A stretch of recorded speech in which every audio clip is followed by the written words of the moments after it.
Guys कैसे हैं आप लोग। उम्मीद है सब अच्छे होंगे। तो आज हम लोग सीखेंगे क्विक इंग्रेविंग टूल पाथ। तो चलिए विदाउट टाइम वेस्टिंग शुरू करते हैं।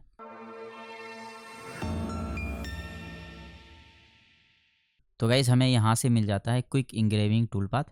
इस पर हम लोग क्लिक करेंगे। क्लिक करने के बाद देखिए इसका इस तरीके से प्रॉपर्टीज़ ओपन होता है। तो गाइस ये क्विक इंग्रेविंग नाम से ही पता चलता है कि हम लोग क्विक इंग्रेविंग कर सकते हैं, यानी कि कोई लेटर या कोई टेक्स्ट के ऊपर हम लोग क्विक इंग्रेविंग कर सकते हैं, उसे इंग्रेव कर सकते हैं और इसको ऑन द स्पॉट मशीनिंग में भी चला सकते हैं अगर आपका मशीन सपोर्ट करता है एस्पायर को। तो नीचे देखिए यहाँ पे ये वाला सेक्शन मिल जाता है मशीन का, और यहाँ से अगर आपका मशीन सपोर्ट करता है पोस्ट प्रोसेसर को सिलेक्ट करके इसको लाइव मशीन में रन कर सकते हैं। तो चलिए हम लोग देख लेते हैं कि कैसे काम करता है ये। तो सबसे पहले देखिए यहाँ पे टूल सिलेक्शन का ऑप्शन है। यहाँ से हम लोग टूल को सिलेक्ट करेंगे। तो सिलेक्ट बटन पे क्लिक करने के बाद आपका टूल का डाटाबेस ओपन होगा और यहाँ पे आप नीचे आएंगे तो एक ग्रुप मिल जाएगा आपको इंग्रेविंग का। देखिए इस ग्रुप में इंग्रेविंग के रिलेटेड टूल मिल जाता है आपको। बाय डिफ़ॉल्ट यहाँ पे 2 टूल्स हैं, अगर आप लोग बनाना चाहते हैं तो बना सकते हैं। तो देखिए यहाँ पे ये 6mm का टूल है। ये इंग्रेविंग टूल इस तरीके से होता है, देख सकते हैं आप ग्राफिक में। यहाँ पे ये सेम वी बिट की तरह होता है। तो यहाँ पे देख सकते हैं ये वाला टूल हम लोग ज़्यादा यूज़ करते हैं इंग्रेविंग के लिए। ये टूल आप देख पा रहे होंगे।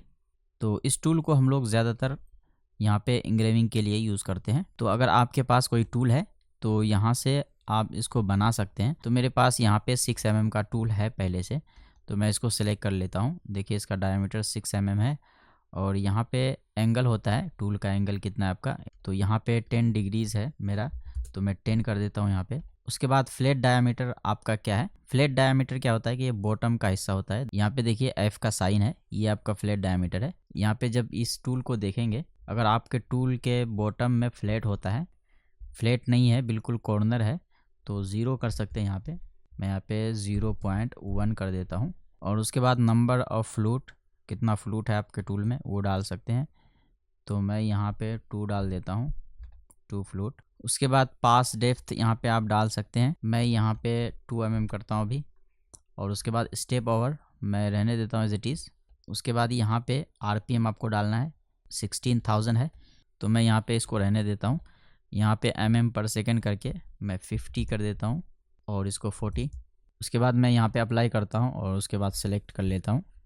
तो देखिए मेरा टूल यहाँ पे सेलेक्ट हो चुका है। उसके बाद देखिए यहाँ पे डेप्थ या प्रेशर डाल सकते हैं। तो गाइस यहाँ पे एक टूल होता है प्रेशर वाला, यानी कि उस टूल में स्प्रिंग लगा रहता है। अगर वो टूल है आप लोगों के पास तो यहाँ पे प्रेशर कहलाता है। और अगर आपका नॉर्मल टूल है तो यहाँ से आप लोग डाल दीजिए जो भी डेप्थ डालना है, यानी कि दोनों सेम ही है, प्रेशर रहेगा या फिर आपका डेप्थ रहेगा। तो मैं यहाँ पे 2mm कर देता हूँ। और उसके बाद देखिए यहाँ पे इंग्रेविंग का स्ट्रैटेजी क्या होगा आपका। यहाँ पे अभी बाय डिफ़ॉल्ट आउटलाइन है, तो चलिए हम लोग इसी को अभी यहाँ पे कैलकुलेट करके देख लेते हैं। उसके बाद मैं यहाँ पे सबको सेलेक्ट करके कैलकुलेट कर लेता हूँ। तो यहाँ पे देखिए कैलकुलेट हुआ है, ये आउटलाइन है। तो इसको मैं यहाँ पे स्लो कर लेता हूँ और उसके बाद प्रीव्यू करके आप लोगों को दिखाता हूँ। तो देखिए कुछ इस तरीके से यहाँ पे इंग्रेविंग हो रहा है। इसका डेप्थ अभी कम है तो मैं इंक्रीज़ कर सकता हूँ यहाँ से। तो मैं यहाँ पे 5mm कर देता हूँ इसका डेप्थ और उसके बाद कैलकुलेट। अब मैं यहाँ पे प्रीव्यू करता हूँ। तो देखिए यहाँ पे डेप्थ इसका इंक्रीज़ हो चुका है। इस तरीके से यहाँ पे इंग्रेव हुआ है। और दूसरा ऑप्शन है यहाँ पे फिल का। तो फिल को हम लोग सेलेक्ट करेंगे तो यहाँ पे भी 2 ऑप्शन मिल जाता है, ऑफसेट और हैश का। ऑफसेट क्या होता है कि जिस तरीके से हमारा ऑफसेट वाला टूल पाथ चलता है उसी तरीके से चलेगा ये। और ऑफसेट में आप लोगों को यहाँ पे स्टेप ओवर कंट्रोल करने को मिल जाता है, तो यहाँ पे आप लोग इसको कंट्रोल कर सकते हैं। जैसे मैं यहाँ पे 1mm कर देता हूँ स्टेप ओवर को और उसके बाद कैलकुलेट, और यहाँ पे कैलकुलेट करके आप देख सकते हैं। तो यहाँ पे इस तरीके से हमारा टूल चला है। यहाँ पे बॉटम हमारा फ्लैट है तो इस वजह से इस तरीके से यहाँ पे आपको दिख रहा होगा रिज़ल्ट। यहाँ पे मैं टूल चेंज कर लेता हूँ, शार्प कॉर्नर वाला कर देता हूँ। इसको मैं एडिट करता हूँ और यहाँ पे जो बॉटम फ्लैट है ये देखिए यहाँ पे F नंबर है, फ्लैट डायमीटर जो है हमारा 0.1 है, तो मैं इसको 0 कर देता हूँ। और उसके बाद ओके कैलकुलेट और reset preview all tool path. तो अब देख सकते हैं ये शार्प कॉर्नर वाला इस तरीके से होगा। आप चाहें तो यहाँ पे स्टेप ओवर को भी इंक्रीज़ कर सकते हैं। मैं यहाँ पे इंक्रीज़ करके 2 mm कर देता हूँ और उसके बाद देखिए इस तरीके से। और उसके बाद यहाँ पे दूसरा स्ट्रैटेजी है हैशिंग का। इसको हम लोग सेलेक्ट करेंगे तो यहाँ पे हमको एंगल मिल जाता है कंट्रोल करने के लिए। अभी क्या हो रहा था, सिर्फ 90 डिग्री में ये ऑफसेट चल रहा था। अब हम लोग इसको कंट्रोल कर सकते हैं यहाँ पे, और इसको मैं यहाँ पे कर देता हूँ 10 डिग्री। उसके बाद कैलकुलेट, पहले रीसेट करके फिर प्रीव्यू करता हूँ। तो आप लोग देख पा रहे होंगे कि इस तरीके से यहाँ पे ये टूल पाथ चला है। तो यहाँ पे देखिए ये काफ़ी अच्छा दिख रहा है इस तरीके से जो हमारा हैशिंग है। और इसका मैं यहाँ पे स्टेप और इंक्रीज़ कर देता हूँ, मैं 3 mm कर देता हूँ। और यहाँ पे जो एंगल है इसको मैं और इंक्रीज़ कर देता हूँ, समथिंग 25 कर देता हूँ। और उसके बाद कैलकुलेट, फिर से मैं इसको रीसेट प्रीव्यू करूँगा और प्रीव्यू। अभी देखिए यहाँ पे इसका हैशिंग का अमाउंट काफ़ी ज़्यादा इंक्रीज़ हो चुका है कुछ एंगल में, यानी हमने जो यहाँ पे डाला हुआ है 45 डिग्री उस पे यहाँ पे इंग्रेव हुआ है और ये काफ़ी अच्छा दिख रहा है यहाँ पे। और अगर आप लोग यहाँ पे क्रॉस हैशिंग डालना चाहते हैं तो उसका भी ऑप्शन दिया हुआ है यहाँ पे, देखिए क्रॉस हैश। इसको हम लोग चेक करेंगे। अब यहाँ पे दोनों तरफ से ये क्रॉस होगा, यानी कि लेफ़्ट से भी जाएगा और राइट से भी। इसको मैं कैलकुलेट करता हूँ और रीसेट प्रीव्यू, दोनों तरफ से यहाँ पे देखिए क्रॉस हो रहा है लाइन। और इसको मैं यहाँ पे प्रीव्यू करता हूँ, प्रीव्यू ऑल टूल पाथ। तो यहाँ पे देखिए ये जो आपका लाइंस दिख रहा है यहाँ पे ट्रिपल लाइंस है, यानी कि 3 टाइम्स में हमारा यहाँ पे इंग्रेव हो रहा है। तो इसके लिए हमें एडिट करना पड़ेगा टूल को। और यहाँ पे देखिए पास डेप्थ 2 mm है, तो मेरा यहाँ पे 5 mm है, तो मैं इसको 5 ही डाल देता हूँ, 1 टाइम में करना है हमें। तो मैं यहाँ पे पास डेप्थ डाल देता हूँ। उसके बाद ओके, फिर से मैं कैलकुलेट करता हूँ। तो अब देखिए यहाँ पे 1 टाइम में हो चुका है।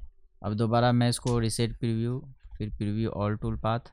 तो इस तरीके से देखिए यहाँ पे अगला ऑप्शन मिल जाता है यूज़ नोज कॉन। तो इससे हम लोग यहाँ पे देखिए टूल का डेप्थ को कंट्रोल कर सकते हैं और नंबर ऑफ़ पासेस को यहाँ से कंट्रोल कर सकते हैं। जैसे मान लीजिए हमें टूल का डेप्थ चाहिए 1 mm और नंबर ऑफ़ पासेस मैं 2 कर देता हूँ और उसके बाद कैलकुलेट करता हूँ और मैं इसको ऑर्बिट करता हूँ। तो देखिए यहाँ पे नंबर ऑफ़ पासेस इंक्रीज़ हो चुका है, जबकि हमने यहाँ पे जो पास डेप्थ था टूल का, एडिट टूल में जा कर के यहाँ पे जो पास डेप्थ है इसको मैंने 5 mm कर रखा है। यहाँ से हम लोग इसको कंट्रोल कर सकते हैं। अभी 1 करता हूँ, कैलकुलेट करता हूँ, तो देखिए यहाँ पे 1 हो जाएगा। तो इस तरीके से हम लोग यहाँ से भी इसका पास डेप्थ को कंट्रोल कर सकते हैं। और उसके बाद देखिए यहाँ पे टूल डेप्थ है, यहाँ से हम लोग डेप्थ को कंट्रोल कर सकते हैं। यानी कि मान लीजिए हमारा यहाँ पे फाइनल डेप्थ 5 mm है, हमें 5 mm नहीं जाना है, ओनली 2 mm जाना है। तो हम लोग यहाँ से कंट्रोल कर सकते हैं। जैसे मैं यहाँ पे 2 mm कर दिया है और उसके बाद कैलकुलेट करता हूँ, तो यहाँ पे आप लोग देख सकते हैं ओनली 2 mm डेप्थ गया है। जैसे मैं यहाँ पे आकर के 5 mm कर दूँगा, अब कैलकुलेट करता हूँ यहाँ पे reset preview, preview all tool path. तो देखिए यहाँ पे फिर से हमारा डेप्थ 5 mm हो चुका है। तो इस तरीके से ये ऑप्शंस यहाँ पे काम करता है।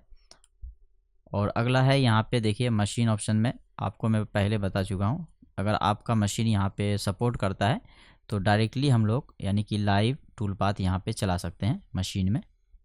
तो गाइस यहाँ पे क्विक इंग्रेविंग टूल पाथ में बस इतना ही दिया गया है। इससे हम लोग किसी टेक्स्ट को या किसी ऑब्जेक्ट में इंग्रेविंग कर सकते हैं। तो आई होप गाइस आप लोगों को समझ में आया होगा कि किस तरीके से ये क्विक इंग्रेविंग टूल पाथ काम करता है। अगर आप लोगों के पास कोई सवाल या सुझाव है, कोई क्वेश्चन या क्वेरीज़ है तो कमेंट कर सकते हैं।